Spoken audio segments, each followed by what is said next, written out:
इस कार्यक्रम के पुण्यार्जक हैं स्वर्गीय श्री प्रेमचंद जी जैन, श्रीमती शांति देवी जी जैन, श्री नरेंद्र श्रीमती रेखा जैन, पुत्र ऋषिराज जैन, पुत्री तिथि जैन, अहिंसा ट्रेडर्स परिवार, वर्णी कॉलोनी, सागर, मध्य प्रदेश। तो दिल्ली के 75 ईयर के दादा दादी वहाँ वानप्रस्थ आश्रम में रहा करते थे। तो ज्ञानोदय तीर्थ क्षेत्र में मेरा प्रवचन नहीं होता था क्योंकि वहाँ समाज नहीं है। तो मैं छत के ऊपर बैठा था, थोड़ा उमस का मौसम था। तो वो दादा दादी भी मेरे पास आ गए और बोले, महाराज जी हम वानप्रस्थ आश्रम में रहते हैं, 6 महीने हो गए, अब हमें कैसे अपना जीवन यापन करना है आदि आदि वो पूछने लगे। तो मैंने भी उनसे रिप्लाई में पूछा कि दादाजी आप क्या धंधे पानी करते थे? तो बोले, महाराज जी बहुत गंदा धंधा करते थे। मैंने कहा क्या करते थे? बोले हम कॉस्मेटिक आइटम बेचा करते थे, होलसेल। मैंने कॉस्मेटिक क्या कहलाता है? बोले महाराज जी मत पूछो, जानवरों के अंश जो होते हैं उनको अंग्रेजी में कॉस्मेटिक कहते हैं। जीवों को मार करके उनके अंश सौंदर्य प्रसाधन की सामग्रियों में मिलाए जाते हैं। तो मैंने कहा अच्छा। फिर मैंने पूछा, दादाजी मैंने सुना है कि क्रीम। बोले हाँ महाराज जी, क्रीम भी ये मानव लेटरिन से बनती। मैंने कैसे बनती है? मैंने उनसे बहस की। तो उन्होंने कहा, महाराज जी ये सेप्टिक टैंक जो साफ होते हैं, तो ये कहाँ जाता है सारा मल? इनको बड़े बड़े टैंकरों में भर करके इनकी फैक्ट्रियां बनी हुई हैं जो इसको फिल्टर करते हैं। इतना फिल्टर करते हैं, इतना फिल्टर करते हैं कि ये बिल्कुल वाइट हो जाता है जैसे ये दीवालें। फिर इसमें इनके ड्रम 10 किलो, 20 किलो, 50 किलो आदि के इनके ड्रम बनाए जाते हैं और फिर इनको कंपनियां खरीदती हैं। फिर जिस प्रकार का उन्हें खुशबू देना है उस क्रीम में, कोई को मैंगो की खुशबू, कोई को लीची की खुशबू, कौन कौन सी खुशबू आती है, मैं नाम नहीं ले रहा हूं कंपनियों के, मुझे मालूम है। तो वो कंपनियां उस प्रकार के फ्लेवर मिलाती हैं और फिर उनको ट्यूब में भर देती हैं। 15 ग्राम का ट्यूब, 50 ग्राम का ट्यूब, 25 ग्राम का। और आप उन ट्यूबों को खरीदते हैं और फिर ऐसे निकाल करके और यूं लेते हैं,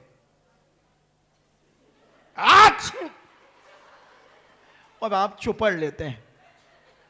अब लगाना लिपस्टिक, मेरी शक्ल याद है। ये लिपस्टिक अभी बाद में, अब क्रीम लगाना मेरी शक्ल याद आएगी। और फिर इसके बाद मुझे फिर भी डाउट रहा। देखो फिर मैंने एक अजित सागर जी महाराज हैं, आपने देखा होगा, उनके साथ में एक विवेकानंद जी महाराज एलक जी हैं।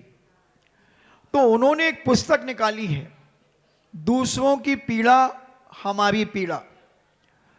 तो ऐसा कहते हैं 100 बका और 1 लिखा। अगर कोई व्यापारी यहां बैठा हो तो वो जानता है कि 100 बार मुंह जबानी कोई बात कह दी जाए और 1 बार वो अगर लिखी मिल जाए तो वो प्रमाणिक मानी जाती है। 100 बका और 1 लिखा। तो जब मैंने वो पुस्तक को देखा, एलक जी महाराज की पुस्तक, विवेकानंद जी महाराज साहब ने संकलन किया, तो अगर किसी के पास हो, मैंने पढ़ी है, तो उसमें 35 नंबर का पॉइंट उन्होंने दिया कि क्रीम कैसे बनती है। तो उसमें लिखा मानो, फिर कोष्टक में टट्टी लिखा है, मानो मल, फिर कोष्टक में टट्टी, इससे बनती हैं। और कंपनियां अपने अपने फ्लेवर मिला करके ट्यूब बनाती हैं। एज यू लाइक, पसंद अपनी अपनी। मैं भी तुम्हारी भैया व्यक्ति करने आया हूं, क्योंकि भैया व्यक्ति के भावना पर प्रवचन चल रहा है। मैं नहीं चाहता कि कोई हमारी जैन समाज की महिला लेटरिन अपने चेहरे पर लगाए। अगर तुम्हें मेरे ऊपर विश्वास हो तो आज संकल्प कर लेना। तुम्हारा प्रश्न अभी आने वाला है, मुझे मन में उठ गया है मेरा कि तुम क्या प्रश्न करोगे। महाराज जी अब ठंड में जिस शरीर थोड़ा सूख सा जाता है, रूखापन आ जाता है, तो हम क्या लगाएं फिर? सच बोल, काला कौआ काट खाएगा, सच्चे बोल। आया ना मन में कि महाराज जी हम अपनी ये फिर चेहरे में क्या लगाएंगे, हाथों में क्या लगाएंगे, हमारा चेहरा क्यों नहीं सूखता, हमारे हाथ क्यों नहीं सूख रहे। चलो कोई बात नहीं, तुम्हारे सूखते हैं तो तुम्हें क्या लगाना है मुझसे पूछो, क्योंकि मैं जब किसी चीज की स्पष्टता बताता हूं तो उसका अल्टरनेट भी मैं अपने पास जेब में तो नहीं रखता, मगर मस्तिष्क में रखता हूं, क्योंकि जेब मेरे पास है नहीं। तो आपको कुछ नहीं करना, अगर आप अच्छे से लेना चाहते हैं तो बढ़िया 1 किलो बादाम लीजिए, और एक मशीन आती है आजकल, हो सकता बहुत सारे घरों में होगी तेल निकालने की मशीन, और नहीं हो तो अड़ोस पड़ोस में कोई अच्छा संपन्न सेठ हो उसके घर में होगी, 15,000 21,000 रुपए की एक मशीन आ जाती है, और 24 घंटे में 8 किलो तेल निकाल देती है वो। तो 1 किलो बादाम में 850 ग्राम तेल निकल जाता है बादाम का, और वो जो 150 ग्राम जो मटेरियल मिलेगा उसमें बढ़िया बूरा वूरा मिला करके और बादाम का हलवा बना करके और सट कर जाओ, और तेल की 2 बूंदें लो और यूं करो, अब ये चेहरे में लगा लो, सूरजमुखी मुखड़ा तेरा चमका दे तू डैश डैश। तो ये हम तेल लगाएं तो शरीर का रूखापन भी खत्म हो जाएगा, और उस गंदी चीज से भी हम अपने जीवन को बचा लेंगे। कितनी गंदी बंदू अगर पैर पड़ जाए उस गंदगी पर तो हमारी माताएं पूरे कपड़े बदलती हैं। अबे जब वो स्वयं लेटरिन जाती हैं तो कपड़े बदलती हैं वहां से लौट करके आने में।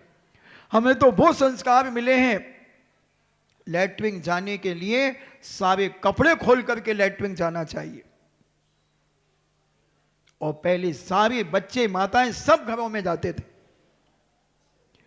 और हमारी महिलाएं हमारी दादियां वहां से आकर के स्नान करती थी और कपड़े बदलती थी। ये शुद्धि बंधुओं बहुत बड़ी बैया व्यक्ति है। ये विशुद्धि शुद्धि रहेगी तो विशुद्धि बढ़ेगी, और विशुद्धि बढ़ेगी तो सिद्धि आएगी। मगर आज बड़े खेद के साथ कहना पड़ता है कि लोग आधे कपड़े उतार करके चले जाते हैं, आधे पहने रहते हैं। ऐसे ऐसे करने से कुछ नहीं होता है। मेरी एक आंख और एक कान सारी दुनिया में घूमता है। आधे कपड़े ऊपर के तो 90% आज के लोग ठंड में तो पहने ही रहते हैं। ये तुम्हारा हंसना ही मेरी बात की प्रामाणिकता है। मुझे किसी से पूछने नहीं जाना है, हर चेहरा खुली किताब है, किताबों में ढूंढते क्या हो। तुम्हारा हंसना ही बता रहा है कि तुम इतने गंदे लोग हो कि तुम कपड़े पहन करके जाते हो और घर में वहीं में घुस जाते हो, उन्हीं कपड़े पहन करके भोजन कर जाते हो, उन्हीं कपड़े पहन के दुकान चले जाते हो, और वही कपड़े पहन के मंदिर आ जाते हो। कितना बड़ा पाप तुम अपने जीवन में कमा रहे हो। तो मैं आज तुम्हारी वैयावृत्ति, मानसिक वैयावृत्ति करने के लिए आया हूं। ये मानसिक वैयावृत्ति अपने जीवन में समझने का प्रयास करो बंधुओं, और हम अपने जीवन को कितना पवित्र और शुद्ध बना सकते हैं इसका ख्याल करें। तो ये क्रीम के बारे में मैंने जो बताया और उसका अल्टरनेट भी आपको बताया। तिल्ली का तेल, ठंड में तिल्ली का तेल भी लगा सकते हैं, सरसों का तेल भी आप हाथ पैर में ठंडे आप लगा सकते हैं। कोई जरूरत नहीं है क्रीम लगाने की। क्यों? मैं तो कहता हूं जैन समाज का हर व्यक्ति हैंडसम है और ब्यूटीफुल है। आर्टिफिशियल सजने की क्या जरूरत है? और जब एक सजना मिल गया तो फिर क्यों सजना?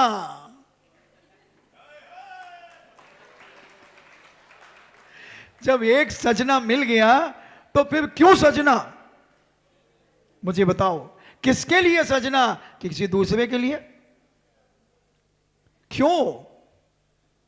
क्यों? सोचें, विचार करें और अपनी मानसिकता को पवित्र करें। तो बात चल रही थी भोग भूमि के कल्प वृक्षों की। ग्रहाण नाम का कल्प वृक्ष, भूषणांग नाम का कल्प वृक्ष, अनेक प्रकार के भूषण, वस्त्रांग नाम का कल्प वृक्ष, अनेक प्रकार के वस्त्र। टेलर पर चले गए थे अपन, क्योंकि यहाँ भी घटिया बहुत है दमोह में। तो किसी भी घटिया में गाड़ी चली जाती, सागर में भी घटिया बहुत थी, तो वहां भी घूम घाम करके मुझे फिर मोराजी में आना पड़ता था, भाग्योदय में आना पड़ता था। ऐसे ही दमोह में भी घटिया हैं, यहां भी चला गया, अभी कहां कहां चला गया बोलो, फिर लौट करके नन्हे मंदिर में आ गया। तो आप समझें, समझने का प्रयास करें। तो ऐसे 10 प्रकार के जो कल्प वृक्ष हैं, उनसे उन्हें सारी चीजें प्राप्त होती हैं। जब भोग भूमि के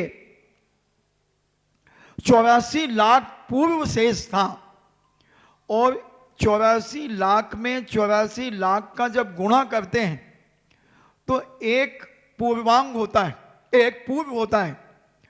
और ऐसी आयु कितनी थी आदिनाथ स्वामी की? 84 लाख पूर्व।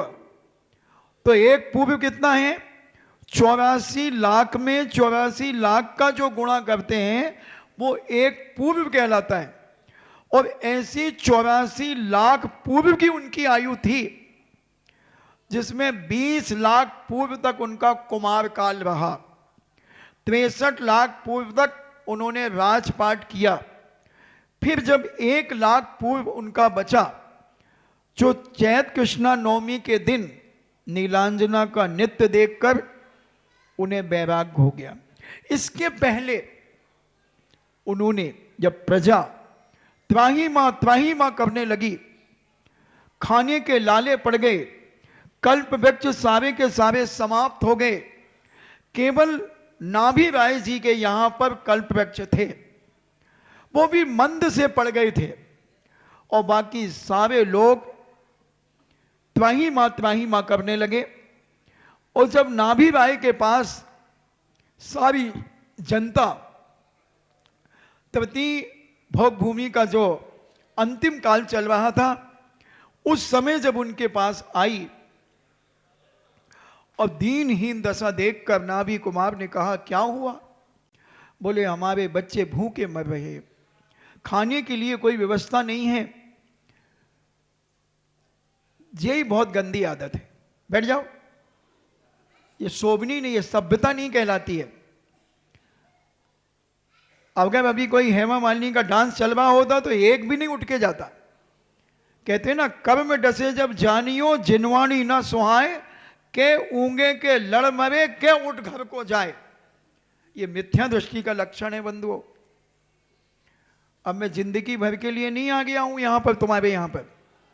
तुमने सोचा कि अब जी आ गए, अब रोज पेड़ है हमें, अब रोज प्रवचन सुने हैं, यही से चलो अपन तो चलो, यही से वो जितने थे वो चले गए। और अभी बीच में भी जो उठना चाह रहे थे, तो मुझे तो डाउट है कि कहीं इनका सम्यक दर्शन तो नहीं चला गया।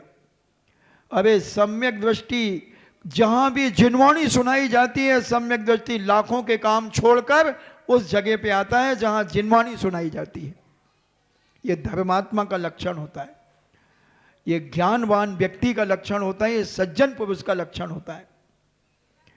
तो मैं कह रहा था कि जब उनका ये 1 लाख पूर्व बचा, तब नीलांजना का नृत्य देख करके वैराग्य, उसके पहले जब नाभि राय उनके पास ले गए, तब उन्होंने कृषि, असी, मसी, शिल्प, वाणिज्य और विद्या, ये 6 उपदेश दिए। और प्राणी मात्र के कल्याण के वास्ते उन्होंने बताए, कृषि करो। लोगों ने कहा कि महाराज ये क्या है? ये मोटे मोटे डंडे हैं और इनमें से रस निकल रहा है। तब उन्होंने कहा, ये इक्षु है और इसका रस पीने के योग्य है। इसलिए उनका वंश इक्ष्वाकु वंश कहलाया बंधुओं। गन्ने का रस, ऐसे मोटे मोटे गन्ने, और इतना रस उमड़ रहा है उनमें कि चू रहा है उनमें से। तब आदिनाथ ने उस समय दीक्षा के पहले ये उपदेश दिया, कितनी बड़ी वैयावृत्ति की, खेती करने की बात सिखाई कि तुम खेती करो। विश्वकर्मा आदिनाथ का नाम अपन सहज नाम में पढ़ते हैं, एक विश्वकर्मा नाम आता है, जो सारे विश्व को कर्म करना सिखाया, इसलिए उनका नाम विश्वकर्मा पड़ा। सारे विश्व को उन्होंने, क्योंकि ये भोग भूमि का काल था, और लोग कर्म भूमि को जानते नहीं थे, सब कल्प वृक्षों से मिलता था। तब उन्होंने कृषि करना, खेती करना सिखाया। तो ये सारी दुनिया के मसीहा हैं बंधुओं, आदिनाथ स्वामी। कृषि, मसीह, लेखनी, इन्होंने व्यापार कैसे किया जाता है, किस प्रकार से हिसाब रखा जाता है, किस प्रकार से तौला जाता है, कैसे व्यापार किया जाता है, कैसा विनिमय किया जाता है, सारी चीजें की कितनी बड़ी वैया व्यक्ति की बंधुओं आदिनाथ ने।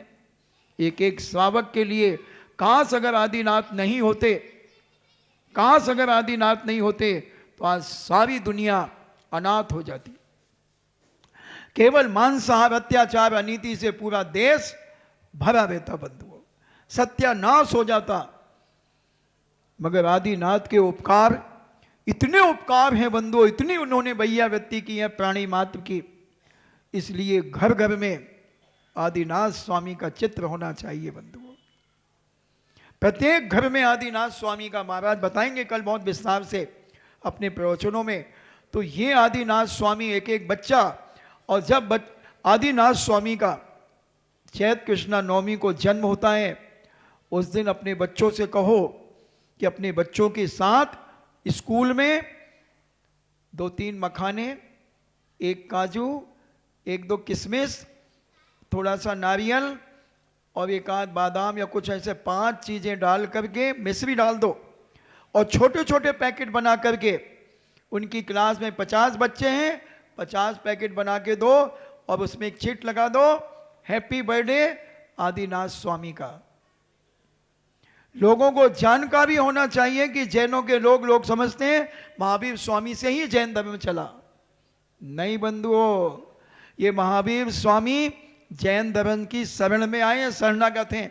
इस कार्यक्रम के पुण्यार्चक थे स्वर्गीय श्री प्रेमचंद जी जैन, श्रीमती शांति देवी जी जैन, श्री नरेंद्र श्रीमती रेखा जैन, पुत्र ऋषिराज जैन, पुत्री तिथि जैन, अहिंसा ट्रेडर्स परिवार, वर्णी कॉलोनी, सागर, मध्य प्रदेश।